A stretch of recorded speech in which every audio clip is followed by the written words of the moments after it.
Cette nuit, j'ai rêvé que j'étais peau d'âne.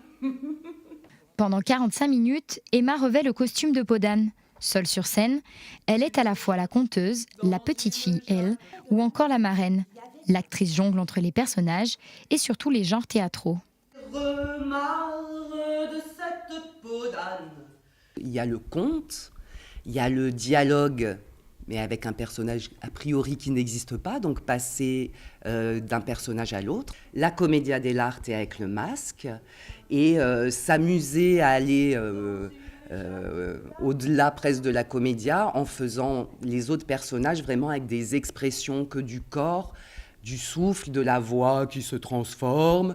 Alors vraiment pratiquement avec rien, parce que je voulais que justement le spectacle soit léger, qu'il soit jouable partout. C'est dans la salle de théâtre de la Semeuse que cette pièce a vu le jour il y a un an.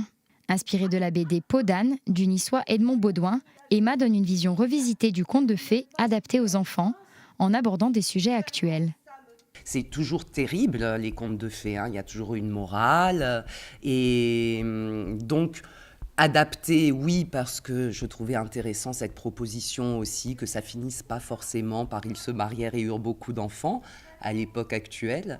Et puis elle traverse des choses assez terribles, elle doit s'enfuir de chez elle, elle s'exile dans un autre pays. Ce sont des choses qui nous parlent aussi à l'heure actuelle et qui parlent aussi aux enfants, ils connaissent quand même tout ça. Dans le cadre de la quinzaine des théâtres, 30 spectacles pour jeunes publics sont proposés. Pour Aline, la directrice de programmation de la Semeuse, l'accès à ce type de représentation permet une ouverture d'esprit. C'est un public à part entière. Donc moi, ce que j'essaye de faire dans ma programmation, c'est justement de trouver des spectacles qui ont été conçus pour ce public particulier. Et j'essaye aussi de faire en sorte que les spectacles ne soient pas ni faciles dans le sens on choisit la facilité parce que c'est des enfants et on fait des choses très basiques. Au contraire, voilà, j'essaye de trouver des spectacles qui vont leur apporter quelque chose, qui vont leur apprendre quelque chose et qui vont développer leur écoute des autres aussi, la concentration, l'écoute, le respect.